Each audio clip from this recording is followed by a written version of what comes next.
Hello everyone and welcome back to a new video. I am here to give my final wrap up of my maximum 5 new items challenge. I started this on the 15th of September last year and wrapped it up nicely on the 14th, technically 15th, doesn't really matter, of September this year. So if you have no idea what I'm talking about, I will have my first video, my announcement video about it, linked up here. But essentially it's a challenge by the Swedish Society for Nature Conservation. I never know how to say it in English, but yes, the Swedish Society for Nature Conservation, Naturskyddsföreningen in Swedish.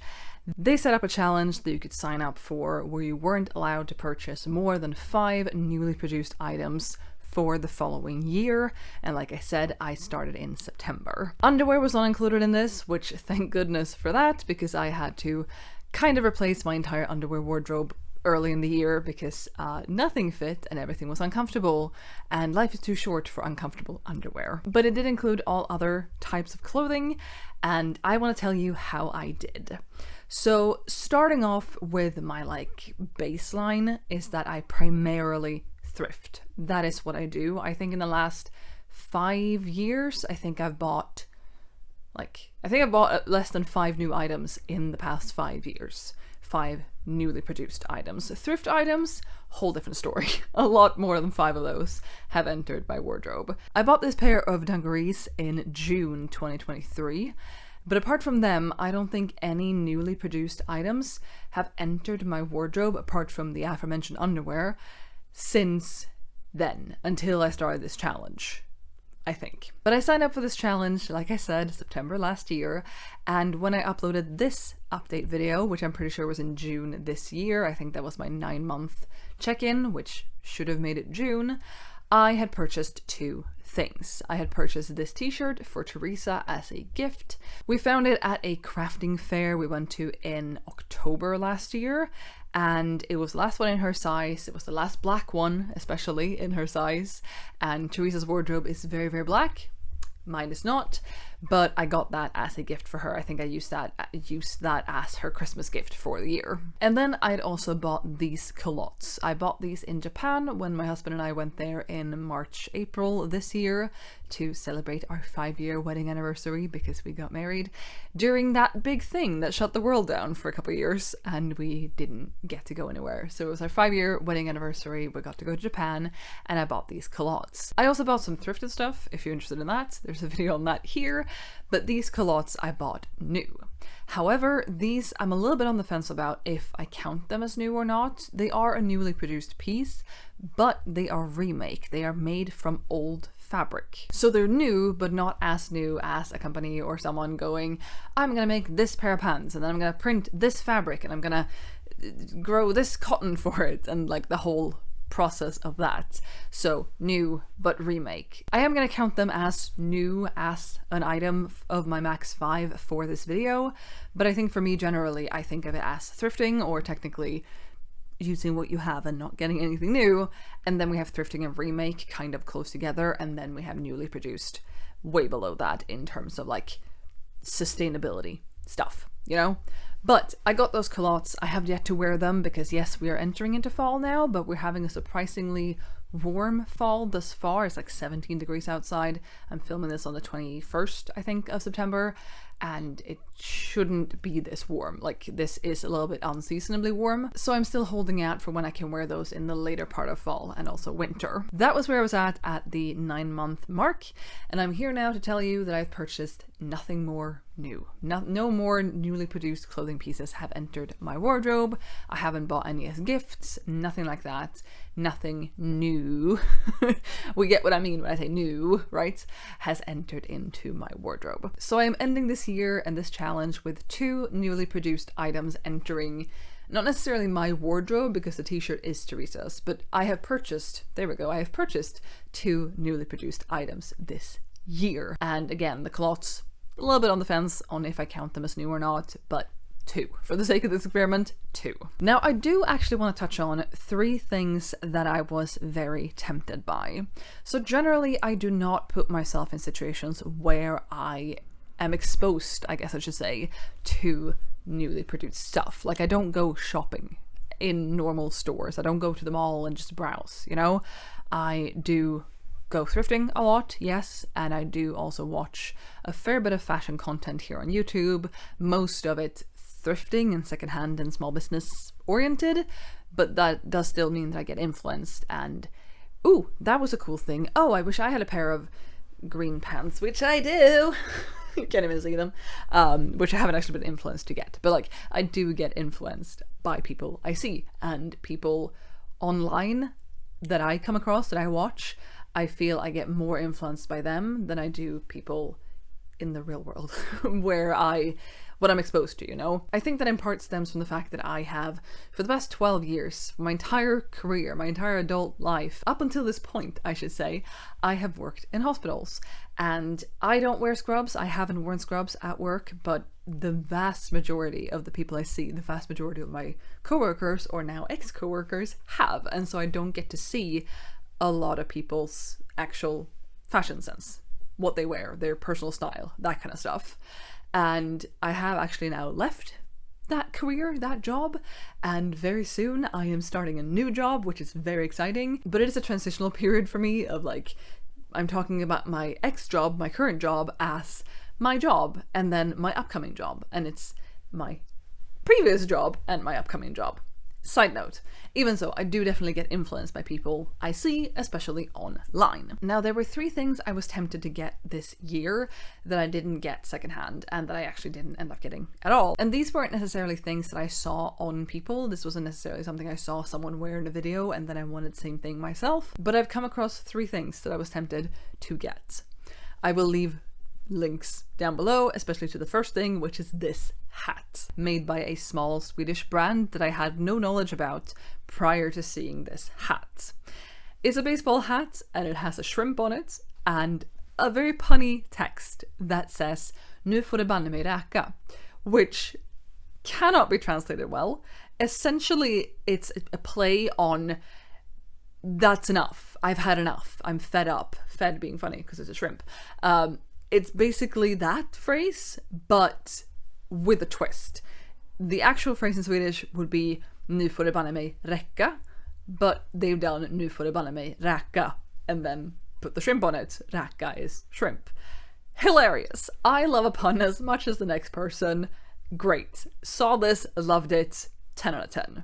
However, I do not wear baseball caps. I do wear hats, like I both wear knit hats in the winter and I wear like straw-ish hats in the summer, so I definitely do wear hats, but I do have one baseball cap. I got it in Japan in 2018. It also has, not a pun, but it has some misspelt words on it that just was really funny to me, and so I got it, but I never really wear it. It's not something I reach for. I just don't really feel like I'm a baseball cap person. And I've been watching a lot of Lauren recently from how she styles. She wears a lot of baseball caps. She makes them look really well. She incorporates them well into her style. Like they mesh well with what she's wearing. And do I think baseball caps could work with my outfits? Sure, maybe, but I don't think baseball caps are for me and my head. And then the next 2 things are these 2 pairs of pants, or trousers, I guess, from the brand Next.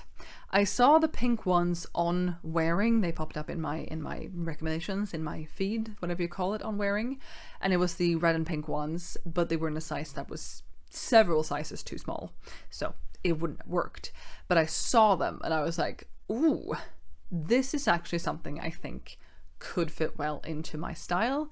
And I looked them up and I saw that they also have this green and blue version. And I did manage to find that both of them are actually still for sale, at least on a website here in Sweden that sells a lot of different brands. And I was very tempted. I still am very tempted, but I both kind of don't want to spend the money on it because it would be relatively expensive, more money than I would be willing to spend right now from my budget for some pants. I do hope they will show up secondhand in my size. If you have some and you don't want them, let me know. But I do think that these would incorporate a lot better into my style than the baseball cap would, both because of the silhouette, both because of the colors and the patterns. and they just look really comfortable. And comfortable pants is something that is actually on my thrift wish list this year, something I have definitely been getting, including these green ones that I try showing you, and I can't really because I'm not that flexible, I guess. So these I am still really tempted by. I'm not saying that I won't buy them new, but me right now, I'm not looking to do that. I would like to find them secondhand. I also arguably do not need them in my wardrobe. I have, like I mentioned, I have been getting other comfortable pants throughout the year. These ones, for example, and I'm very happy with that, and it's definitely made a positive change in my wardrobe. However, there is something about them that makes me really want them and makes me a bit stressed about it, which is so silly. I think if they had been a medium wash blue bootcut jeans or a white t-shirt or even a white button down with this big frilly collar on it, I wouldn't have felt as scared, I guess. Scared is a really strong word, but I think what I'm trying to get at is I know that I could find a white t-shirt. It might not be this white t-shirt, but I would find a good enough, similar enough white t-shirts. And I know that if I wanted to, I could find mid-wash, medium-sized bootcut jeans, whatever I just said. They're not difficult to find. I know I'd get to them. But these are so specific. They are striped. They are bright colors. And I understand that they are mass-produced, but for some reason I worry. Again, worry is a very strong word, but I worry that they're not going to show up secondhand, and them being so specific, it will be difficult to find a dupe for them. Is this insane? Possibly. So like I said, I'm gonna keep looking for them secondhand. If I never find them, I'll be fine without them. But I do really like the idea of them. I like how they look. Although in some images it looks like the crotch is quite low on them. And I've gotten really sensitive thighs recently that just do not like touching. So I don't know if that would be a problem if I were to get them. And that's also the thing that, like, I could order them new from this website, but if they don't work and I send them back, will they be in circulation or will they get incinerated? You know? You never know. But again, I'm not looking to buy them new. Not really. I just really like the idea of them, and I think I need to get over them a little bit. I'm also not saying it would be the worst thing in the world for me, for the environment, for my wallet, for whatever, if I did get them, because I do not get a lot of things new. And that's worth something. So moving on into 2026, or I guess I could start a new challenge now in September, but moving on into the future, I'll say, will I do this again? I said at the beginning of this challenge that I really liked the fact that there was a set number, because for many years now I have primarily been going secondhand first and then new, and very rarely new, like I touched on before. And I stand by that. I think it was very nice to have that goal, like, or that cap, I should say. It wasn't a I have to buy 5 new items, but it was I'm allowed to buy 5 new items. And I only bought 2, so I guess I could lower this to be 3 or 2 or 1 or 0. But I really liked having the number set at 5. And I think it just gave me permission, kind of. I mean, I clearly did not use my 5 tokens, or whatever you want to call it. I didn't use all 5 of them. But if I wanted to get new stuff, which I did twice, I could see that it was within the realm of what I was allowed to do. And I have this year especially, but also in previous years, I have been thrifting a lot. And that is not to compensate for the fact that I haven't been buying new things. It's just something I enjoy doing, and it's better for the environment and my wallet and so on to do it with thrifting than newly produced. But on the rare occasion that I want to buy something new, 5 in a year sounds pretty fine. Like, it seems doable, definitely. And again, if I bought 2 this year and I bought 1 thing in 2023, I think I could do 5 items in a 5-year span, you know. I think I could do that even. But I think I'm gonna do it again, and I could start now. I could start January 1st. I haven't really decided, but either way it would be part of my 2026 goals. I have a lot of thoughts and plans and ideas for my 2026 style goals, wardrobe goals, closet goals, clothing goals, whatever you want to call them, and this would fit in nicely as an extra thing in that. Now, to wrap this up, I kind of just want to encourage you to try doing this yourself if you are interested. Like I've touched on in this video already, for me it wasn't a huge challenge or a hugely difficult challenge to do, since I don't buy a lot of newly produced things anyway. It was fairly easy in that department. But like I mentioned, it was nice to have a cap. It was nice to give myself that allowance, even though I didn't use all 5 items. And also just the fact that there are so many people doing it, there's like a camaraderie around it. Teresa's doing it, many people have signed up to do it through the Swedish Society for Nature Conservation's website. It's so much worse to say it in English. Naturskyddsföreningen, so much easier. Either way, it's a numbers thing as well, not just the number 5, but also the like camaraderie, we're in this together, it's a challenge, let's go kind of thing. And I do recommend it, regardless of if you are someone who buys a lot of things new and would like to lower that, or if you're someone like me who primarily doesn't shop new, but wants something conscious about that too, you know? Had I not done this challenge, I probably wouldn't have bought more things new than I did, but again, it was nice to have that allowance, I guess, of, oh, I don't tend to buy a lot of things new, but I'm allowed 5 things.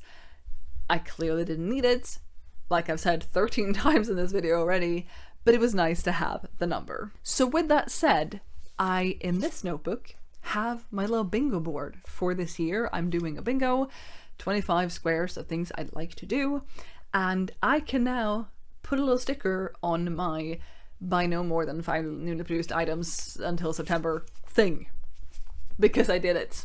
I did it, yay. I am not yet at a bingo. We are, like I said, end of September now, but I will. I only have, like, I think I'll get a bingo in 1 square if it's the right 1 square, so that's exciting that I get to take this square off and get me closer to a bingo. But that is all I have for you today. Thank you so much for watching. I would love to hear in the comments down below what your take on this is, if you have done this challenge, if you would consider doing this challenge, if you think it's a silly challenge. Let me know in the comments down below, and I'll be back with another video soon, so I hope to see you then. Bye!